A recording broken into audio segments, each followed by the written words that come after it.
자, 오늘은 이 출애굽기 8장 말씀을 가지고 하나님께서 구별하시는 목적이라는 제목을 갖고 하나님 말씀 함께 묵상하도록 하겠습니다. 자, 오늘 우리가 계속해서 애굽에 내려진 10가지 재앙 중 이제 세 번째와 네 번째 재앙인 이와 파리의 재앙에 대해서 나눠 보려고 하는데요. 여러분, 재차 강조하는 부분이지만 이러한 재앙들을 다루면서 어떤 편견에도 사로잡혀서는 안 됩니다. 편견에 사로잡혀서는 안 돼요.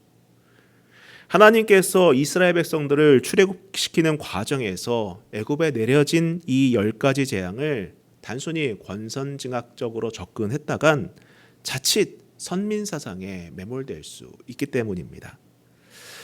여러분, 어떤 종교적 공통점이 있는 우리 편을 선하고 반대로 상대편을 악하다 해서 어떤 재앙이 내려지더라도 괜찮다는 생각은 상당히 위험합니다. 상당히 위험해요. 오늘날에도 세계에서 많은 전쟁들이 일어나지 않습니까? 이스라엘과 팔레스타인 간의 전쟁이 일어났어요. 근데 어떤 사람은 그렇게 말하는 사람도 있을 것 같습니다. 저 팔레스타인들은 나쁜 애들이야. 그래서 저렇게 당해도 싸. 이렇게 말하는 사람이 있어요. 정말 위험한 생각이에요. 이스라엘이 우리에게 익숙하다고 해서 우리 편이니까는 선하고, 팔레스타인은 이슬람권이니까 악하고, 이런 식으로 접근해서는 여러분 정말 위험한 생각이라는 거예요.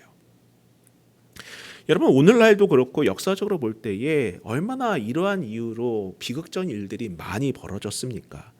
유럽 중세 시대에 벌어졌던 신앙을 빙자한 전쟁들도 그렇고 또 마녀 사냥도 그렇지 않습니까? 정말 신앙과는 아무런 상관없이 인간 자체가 종교적인 괴물이 되어서 부끄러운 일들을 자행하고 있었다는 것을 역사적으로도 또 오늘 현실에서도 많이 보지 않습니까? 그렇기 때문에 우리는 단순하게 이것을 어떤 인과응보다, 권선징악이다, 이런 식으로 접근해서는 안 됩니다. 물론 하나님께서는 자기 백성들을 보호하시고 또 지켜주시며 인도하시고 또 복을 주시는 분이십니다. 그러나 이 출애굽 과정에서 내려진 재앙들은 비단 하나님의 백성을 보호하시기 위해 자비 없이 애굽을 심판하는 개념이 아니라 이스라엘과 애굽에게 또 모세와 바로에게 하나님이 하나님이심을 드러내시는 과정이다라는 점을 재차 강조합니다. 자, 일단 앞서 내려졌던 재앙들을 다시 한번 복기해 보면은요. 먼저 물이 피로 변하는 재앙은 결과적으로 어떤 의미였습니까? 하나님 외에 다른 것을 삶의 본질로 삼는 것이 얼마나 위험한 일인지를 여지없이 보여준 재앙이라 하였습니다. 만약 하나님 말고 여러분 다른 것에 우리의 무게 중심이 가 있다면, 우리의 삶의 무게 중심이 가 있다면 그것이 흔들릴 때마다 우리는 어떻게 되겠습니까? 낙심하고 절망하게 될 수밖에 없다는 거예요. 왜냐? 하나님 외에 다른 것은 흔들릴 수밖에 없기 때문이에요. 내 자녀에게 무게중심이 가거나 내 재산에게 무게중심이 가거나 내 일터에 무게중심이 가 있으면은요, 여러분 그것이 흔들릴 때마다 사람은요 혼란스러워하고 어찌할 바를 몰라 하면서 낙심하고 절망할 수밖에 없다는 거예요. 그렇기 때문에 여러분 처한 환경보다 더 크신 하나님을 신뢰하고 우리의 무게중심을 그분 안에 두어야 하는 것입니다. 그러면 하나님께서는 모든 과정을 통해 우리를 그분의 분량까지 장성하게 하시고 하나님께서 예배하신 복을 누리게 하신다는 것을 우리는 배웠습니다. 또 개구리 재앙도 마찬가지죠. 어떤 의미였습니까?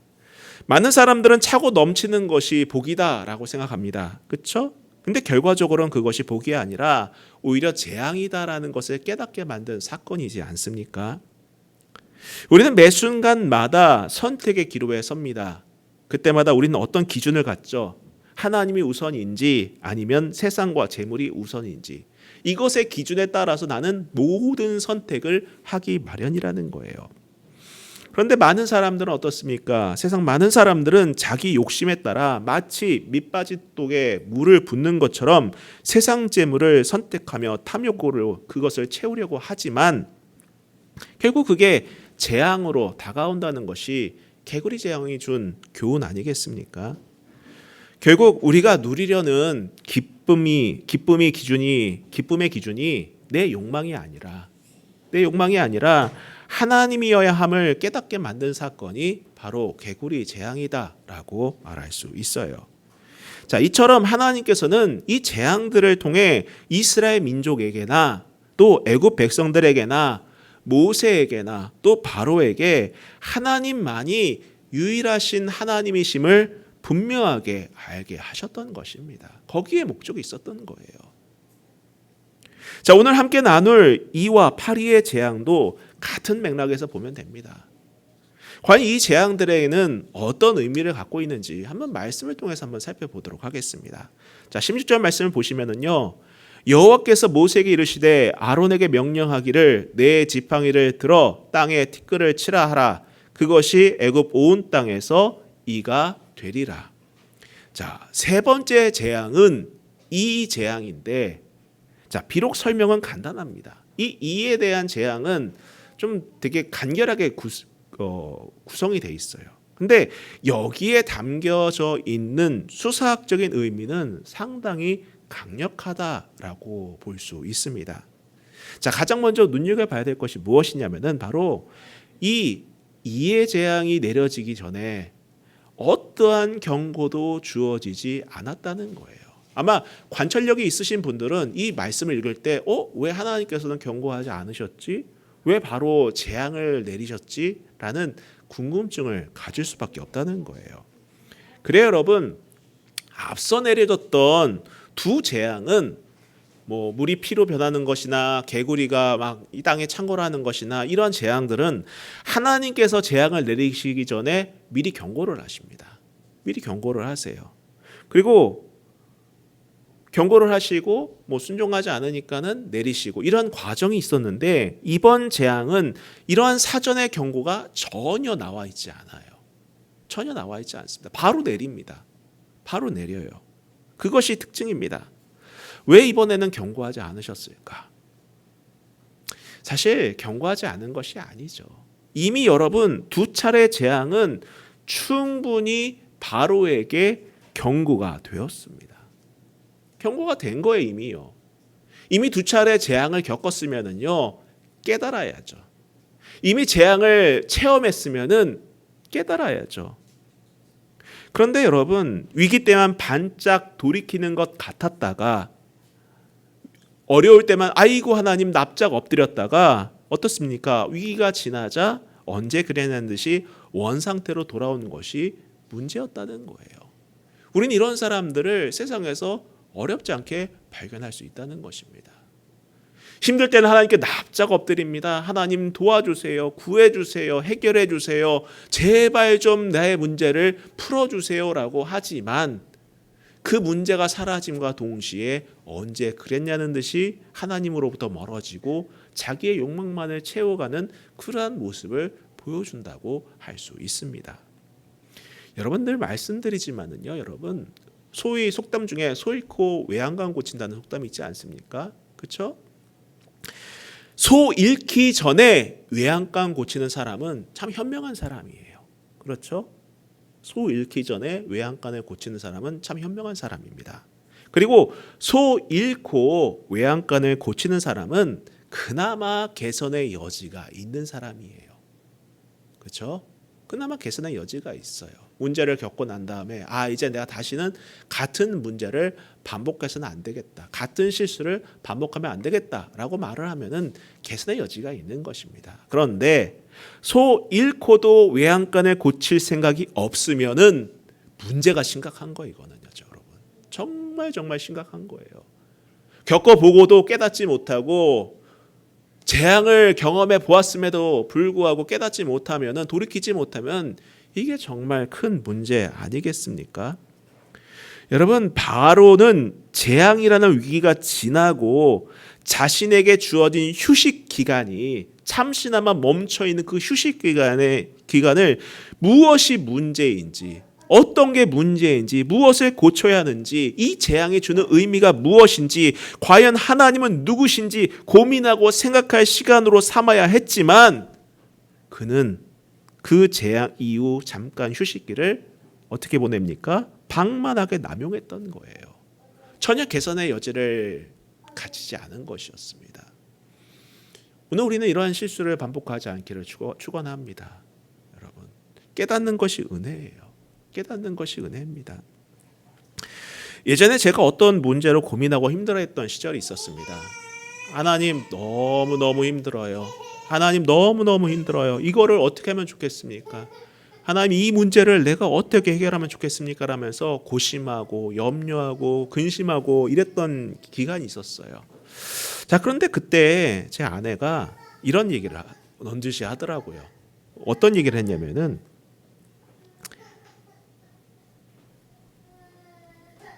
하나님께서 나에게 이런 고민과 시험거리를 준 것은 그것을 풀어내고 한 단계 성장하기를 원해서다.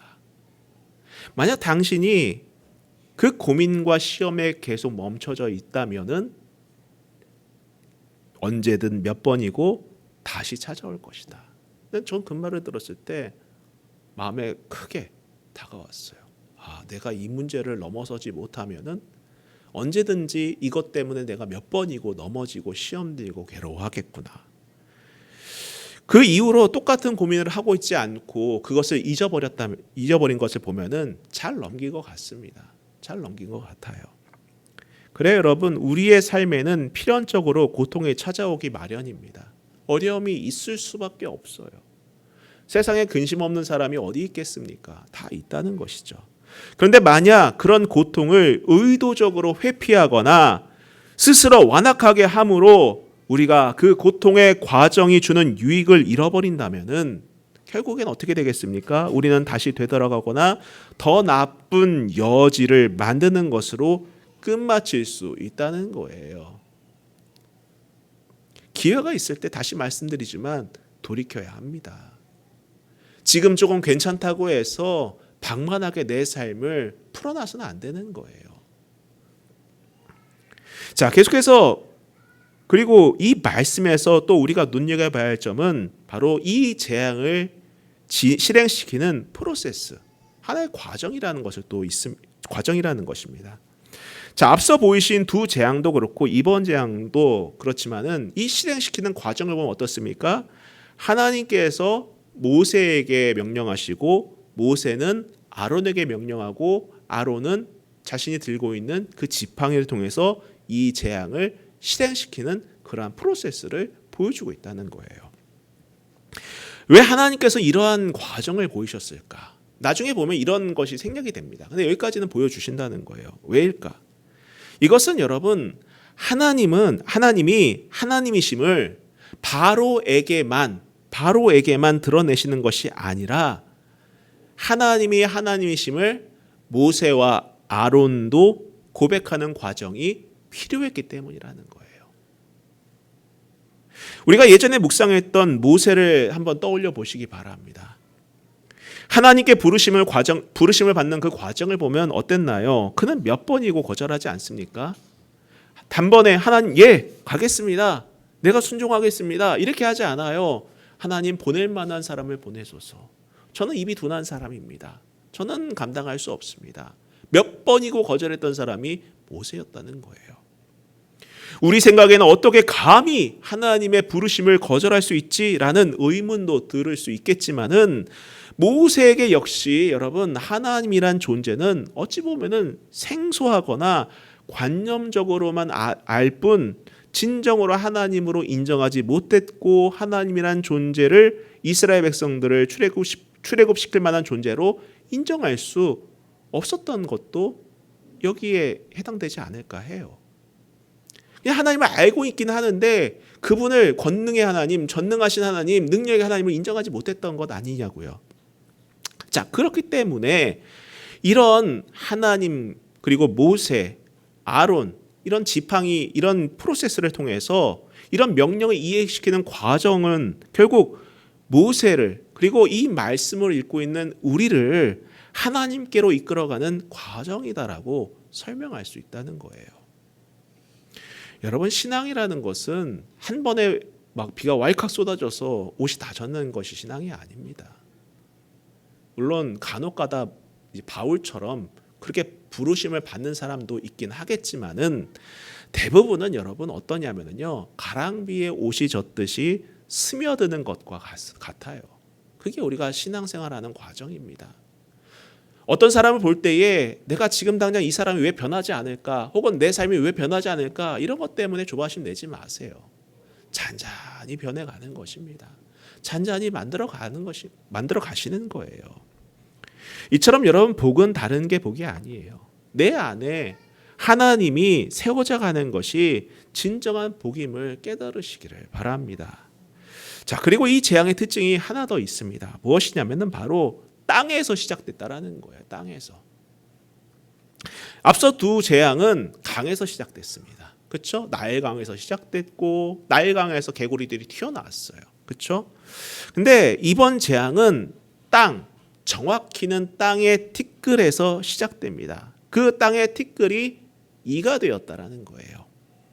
자, 이에 대해서 성경학자 중에서는 이렇게 말하시는 분도 계십니다. 당시 애굽이 믿었던 땅의 신이었던 게브에 대한 공격이다라는 설명을 하시는 분도 계십니다.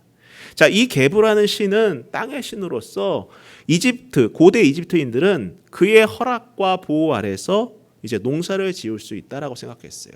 풍요의 신인 거죠, 말 그대로. 근데 그런 땅을 대상으로 이런 재앙을 내렸다는 것은 곧 하나님을 망각한 풍요로움은 저주다라는 것을 상기시키는 재앙이다라는 거예요. 그래요, 여러분, 하나님 없는 풍요는 저주입니다. 다른 사람이 잘 되는 것에 대해서 우리 많이 부러워하지 않습니까? 아, 저 사람은 예수도 안 믿는데 왜 저렇게 잘 될까? 왜 저렇게 승승장구할까? 왜 이렇게 잘 먹고 잘 살까? 나보다 더 멋진 삶을 왜 살까? 이런 생각 가질 때가 있어요. 근데 여러분, 그런 거 부러워하지 마세요. 하나님을 믿지 않는 풍요로움은요, 저주입니다. 하나님을 찾을 기회가 없는 거예요. 하나님을 알 기회도 없는 것이고 하나님을 고백할 기회도 없는 거예요. 우린 그것을 꼭 기억해야만 합니다. 또 어떤 성경학자는 이렇게 말합니다. 이 땅의 티끌의 이 원어를 갖고 얘기하시는 분이 계세요. 이 땅의 티끌이란 표현은 히브리 말로 아파르란 말이에요. 아파르란 말인데, 이 아파르란 단어는 사실 무엇을 상기시키는 단어냐면은 바로 우리에게 창조의 주제를 상기시키게 한다는 이러한 표현이라는 것이죠. 왜냐하면은 여러분, 창세기에서 하나님께서 아담을 흙으로 창조하지 않습니까? 그 흙에 대한 표현이 아파르란 표현이에요. 땅이라는 표현이, 이 흙이란 표현이 아파르란 표현입니다. 우리말에는 흙이다, 오늘 성경부터 땅의 티끌이다 이렇게 번역이 됐지만은 이것을 말하는 단어가 아파르예요. 아파르. 그래서 이 아파르라는 단어를 통해서 이 성경을 읽는 사람들이 무엇을 기억하게 하시는 것입니까? 결국 하나님께서 처음 태초에 인간을 창조하신 사건을 기억하게 하시고, 또한 너는 흙이니 흙으로 돌아갈 것이니라는 이 말씀에 대해서도 공감하게 만드는 재앙이 바로 이 이의 재앙이다라는 거예요.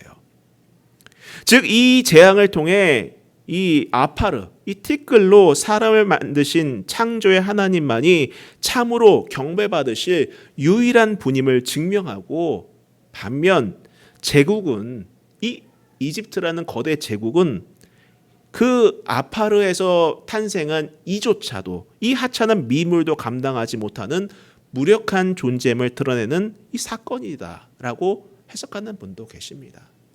어찌됐든 간에 결국 이 재앙은 어떤 재앙입니까? 하나님만이 진정한 하나님이시다라는 것을 깨닫게 하는 이러한 재앙이었다라는 거예요. 이처럼 이 재앙은 짧지만은 그 안에 담겨져 있는 수사학적인 의미는 폭넓고 깊다라고 할 수 있습니다.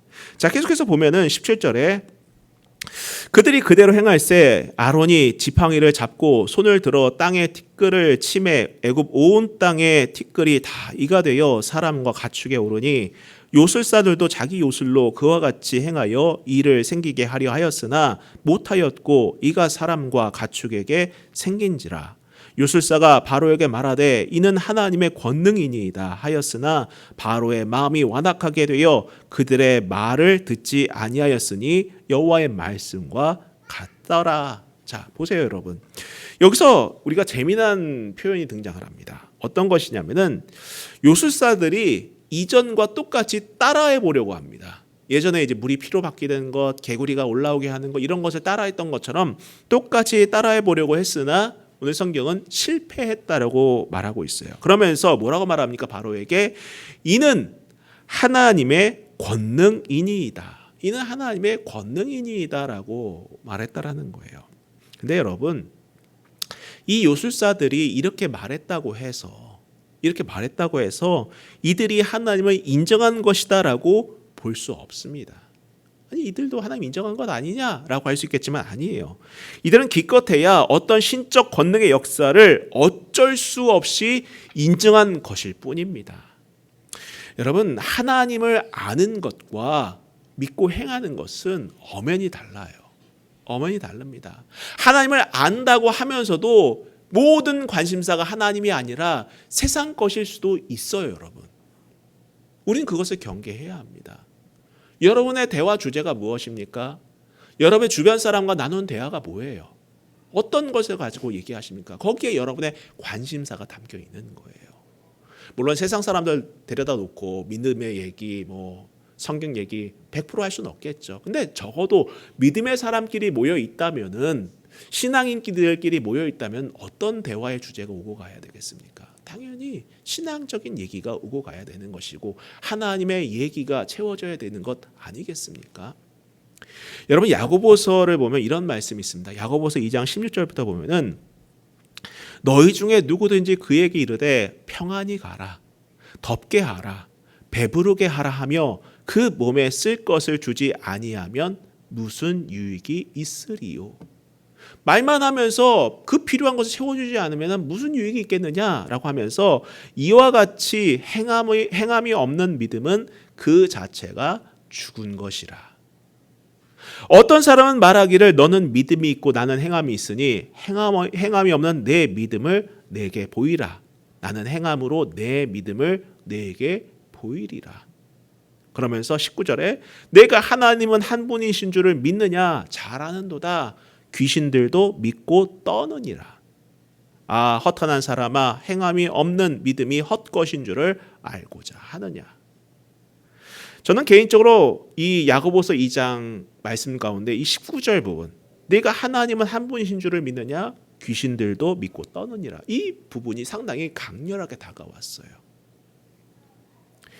여러분, 사랑에도 사랑에 따르는 행함이 따르는 것처럼 믿음에도 믿음에 따르는 행함이 있는 것입니다. 말로만 안다고 하고 말로만 믿는다고 하는 것이 중요한 것이 아니라 그 믿음에 따르는 행함이 동반돼야 하는 거예요. 여러분, 내가 아는 것을 증명하는 유일한 방법은 그 아는 것을 행동에 내는 거예요. 그렇지 않습니까? 성경에 있는 요술사들은 하나님의 권능을 인정했어요. 하나님 계신 것 같아요.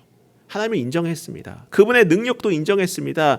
그렇다고 해서 이들이 하나님을 믿고 따르는 것이 아닌 것처럼 여러분, 올바른 신앙은 아는 것으로 그치는 것이 아니라, 믿는 것에만 머무르는 것이 아니라 믿음을 행함으로 구현해 내는 것이 중요하다라는 거예요. 성도 여러분, 믿음의 결단을 할 수 있기를 축원합니다. 믿음의 결단을 할 수 있기를 바랍니다. 믿음대로 사시길 바래요. 믿는다 하면서도 여전히 근심하고 여전히 염려하고 믿음대로 살지 못한다면요, 여러분 그것은 좀 위태로운 신앙이라고 볼 수 있는 거예요. 오늘 말씀을 묵상하시면서 이 믿음을 다짐하고 믿음대로 결단할 수 있기를 주님의 이름으로 부탁드립니다. 자, 이제 네 번째 재앙인 파리 재앙입니다. 자, 근데 이 네 번째 재앙을 겪은 후부터는 바로의 태도가 좀 변하기 시작합니다. 그리고 이 세 번째 재앙까지는 놀랍게도 여러분, 애굽과 이스라엘 모두에게 재앙이 임했어요. 물이 피로 변하는 것, 개구리로 뒤덮이는 것, 이로 뒤덮이는 이 모든 이 세 가지 재앙까지는요, 사실 애굽에게만 임했던 것이 아니라 애굽 온 땅에, 애굽 사람들과 이스라엘 사람 모두에게 이 재앙이 임했었지만은 이 네 번째 재앙부터는 양상이 좀 바뀌어요. 어떻게 바뀌느냐? 바로 애굽 백성에게만 재앙이 내리기 시작했다라는 거예요. 참 신기하지 않습니까, 여러분? 마치 여러분 이런 것을 말하는 것 같았습니다. 저는 개인적으로 어떤 것을 말하는 것 같냐? 똑같이 재앙을 겪고도 한편은 하나님을 인정하고 고백하는 방향으로 흐른 반면에 다른 한편은 끝까지 하나님을 부정했기 때문에 징계를 받는 느낌으로 다가왔다라는 거예요. 그래서 사람마다 그렇습니다. 고난을 대하는 자세가 다 달라요. 어떤 사람은 고난을 겪을 때에 그 고난을 딛고 일어서며 고난 가운데서 하나님을 찾는 사람이 있는 반면에 어떤 사람은 그 고난 중에 더 마음이 굳어지고 와닥해지고 하나님을 거절한 사람도 분명 존재한다라는 거죠. 마치 그런 양상을 띈다라는 것입니다. 자, 한번 21절부터 보겠습니다. 내가 만일 내 백성을 보내지 아니하면 내가 너와 내 신하와 내 백성과 내 집들의 파리떼를 보내리니 애굽 사람의 집집에 파리떼가 가득할 것이며 그들이 사는 땅에도 그러하리라. 그날에 나는 내 백성이 거주하는 고센 땅을 구별하여 그곳에 파리가 없게 하리니 이로 말미암아 이 땅에서 내가 여호와인 줄을 내가 알게 될 것이라. 내가 내 백성과 내 백성 사이를 구별하니 내일 이 표징이 있으리라 하셨다 하라 하시고 여호와께서 그와 같이 하시니 무수한 파리가 바로의 궁과 그의 신하의 집과 애굽 온 땅에 이르니 파리로 말미암아 그 땅이 황폐하였더라. 자, 여러분 여기서의 핵심은 무엇이냐면 바로 22절과 23절 말씀이에요. 뭐예요? 하나님께서 재앙으로 이스라엘 백성들을 구별하실 것인데 그 구별하신 목적이 여기에 드러납니다. 어떤 목적이 있다는 것입니까? 이 땅에서 내가 여호와인 줄을 알게 될 것이 거기에 목적이 있다라는 거예요. 그냥 내 백성이 이뻐서 정말 사랑스러워서 내 사람이니까 내 편이니까는 그냥 보호해주고 싶어서 이게 아니라 이로 말미암아 구별됨으로 말미암아 이 땅에서 내가 여호와인 줄을 알게 될 것이다. 이것이 목적이었다라는 것을 보여줍니다. 다시 강조하지만 여러분 출애굽이라는 이 거대한 흐름은 결국 하나님이 하나님 되심을 드러내는 과정이었다라는 거예요. 그렇기 때문에 구원받는 삶이란 결국 어떤 삶이 되겠습니까? 하나님을 드러내는 삶이라는 거예요. 성도 여러분, 그렇기 때문에 우리의 삶의 목표는 여기에 맞춰져 있는 것입니다. 단순히 우리가 형통하고 복받고 뭐 아무 걱정 없이 염려 없이 사는 데 있는 것이 아니라 어디에 있는 것이다? 하나님을 드러내는 삶에 있다는 거예요. 우리가 오해하는 단어 중에 하나가 거룩이란 단어입니다. 거룩. 우리는 이것을 우리가 해야 하는 어떤 일종의 태도로 착각할 때가 있어요. 그러나 우리는 본질상 죄의 자녀죠. 욕망의 덩어리이기 때문에 우리 태도로 거룩에 결코 이룰 수가 없습니다. 목소리를 아무리 내리깔고 몸짓과 행동을 어떻게 한다 하더라도 거룩에 이룰 수가 없어요. 그러나 그런 우리를 하나님께서 구별하셨고 책임지시기 때문에 우리는 비로소 거룩이라는 과정에 서 있을 수 있게 된 거예요. 우리가 지난주에 나눈 말씀 한번 기억해 보겠습니다. 야고보서 1장 말씀 나누지 않았습니까? 거기서 야고보 사도는 이렇게 말했습니다. 내 형제들아 너희가 여러 가지 시험을 당하거든 온전히 기쁘게 여기라. 이는 너희 믿음의 시련이 인내를 만들어내는 줄 너희가 압니다. 우리가 지난주에 묵상한 내용 아니겠습니까? 여러분 시련이 왜 중요합니까? 시련이 왜 중요하죠? 대부분은 시련을 부정적으로 인식을 하는데 사실 이 시련은 진짜와 가짜를 구별하는 방법이라는 거예요. 진짜와 가짜를 구별하는 방법이라는 것입니다. 여러분 성경을 유심히 읽어보면요, 시련, 연단, 심판 등이 사실 요한계시록을 제외하고는 대부분 하나님의 백성을 구별하는 방법으로 사용되는 경우가 많음을 보게 된다는 거예요. 우리가 최근에 묵상한 예레미야서도 그렇지 않습니까? 포로로 끌려간 사람을 하나님께 구별하시고 그들을 통해서 새 언약을 세우시고 그들을 회복시키신다는 그런 약속을 하지 않는 것을 우리는 보았다라는 것입니다. 하는 것을 보았다라는 거예요. 지금까지 믿음의 사람들이 여러 환난과 핍박과 시련과 심판 중에서도 빛을 잃어버리지 않을 수 있었던 이유가 바로 여기 있었던 거예요. 바로 하나님께서 구별하셨기 때문에, 그들을 세우시고자 하셨기 때문에. 이에 대해 사도 바울은 이렇게 말합니다. 고린도전서를 보면은 사람이 감당할 시험 밖에는 너희가 당한 것이 없나니 오직 하나님 미쁘사 너희가 감당하지 못할 시험 당함을 허락하지 아니하시고 시험 당할 즈음에 또한 피할 길을 내사 너희로 능히 감당하게 하시느니라. 여러분 이것을 단순하게 나는 하나님께서 시험 당하게 하지 않을 거야. 감당할 만한 시험만 주실 거야. 이런 것을 받아들여서는 안 되는 것입니다. 이것은 무엇을 말하는 것입니까? 바로 그 구별하신 백성에게 심판은, 재앙은, 고난은, 어려움은 무엇이다? 성장을 위한 과정이다라는 것을 깨닫게 하신다는 거예요. 그리고 이 파리의 재앙을 통해서 하나님께서는 어떻게 자기 백성들을 구별해 가시는지 또 보호하시는지를 증명해 내셨던 것입니다. 여러분, 우리가 순간순간 살아가면서 오는 낙심될 만한 일들 때문에 좌절하거나 절망하지 마시고 그 안에서 하나님을 찾기를 부탁드립니다. 그 안에 서 있기를 간절히 축원합니다. 자, 25절부터 읽고 마치도록 하겠습니다. 바로가 모세와 아론을 불러 이르되 너희는 가서 이 땅에서 너희 하나님께 제사를 드리라. 모세가 이르되 그리함은 부당하니이다. 우리가 우리 하나님 여호와께 제사를 드리는 것은 애굽 사람이 싫어하는 바인즉 우리가 만일 애굽 사람의 목전에서 제사를 드리면 그들이 그것을 미워하여 우리를 돌로 치지 아니하리이까. 우리가 사흘기쯤 광야로 들어가서 우리 하나님 여호와께 제사를 드리되 우리에게 명령하시는 대로 하려 하나이다. 바로가 이르되 내가 너희를 보내리니 너희가 너희의 하나님 여호와께 광야에서 제사 드릴 것이나 너무 멀리 가지는 말라. 그런즉 너희는 나를 위하여 간구하라.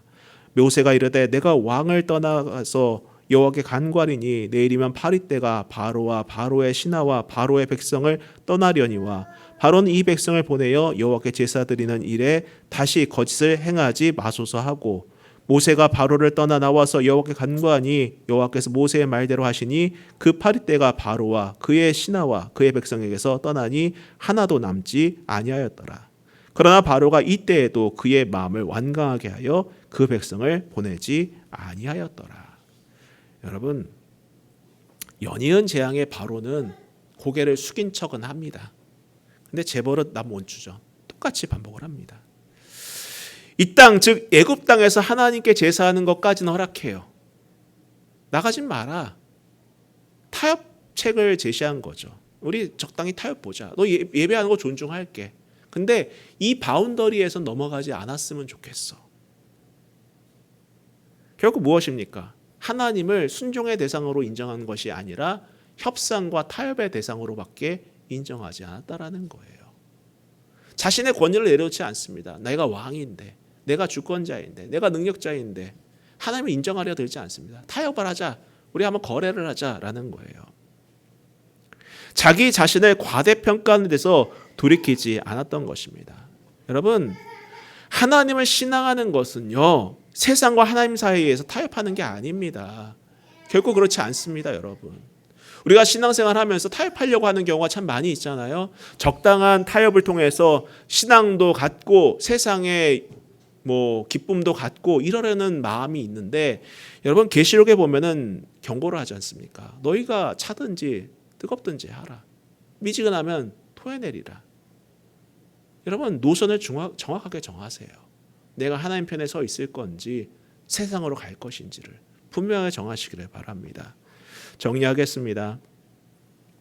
애굽과 바로는 자신을 과신하고 또 탐욕에 사로잡혀 하나님을 있는 그대로 보고 자신들을 제대로 평가할 기회를 놓쳤어요. 그럼에도 불구하고 하나님은 자신의 권능으로 이스라엘과 애굽을 구별하셔서 하나님이 하나님 되심을 분명하게 나타내셨습니다. 자, 이제 그 하나님이 우리를 구별하셨습니다. 우리를 구별하셨어요. 약속의 자녀로 삼아 주셨습니다. 그렇기 때문에 우리는 이 세상을 살아가면서 어떤 삶을 살아가야 되겠습니까? 눈앞의 고난과 어려움에 흔들리는 것이 아니라 오히려 하나님을 드러낼 기회로 삼고 우리의 삶을 통해서 하나님이 하나님 되심을 증명해내는 그러한 삶을 살 수 있기를 주님의 이름으로 축원합니다. 한 주간의 삶을 살아내면서 많은 일들이 있을 거예요. 그때마다 여러분의 마음을 잘 잡으시길 바랍니다. 하나님 편에 서 있으며 그분 안에 내 삶의 중심을 내려놓고 여러분 굳건하게 싸워 이겨나가시기를 부탁드립니다. 우리 같이 찬양하고 기도하도록 하겠습니다.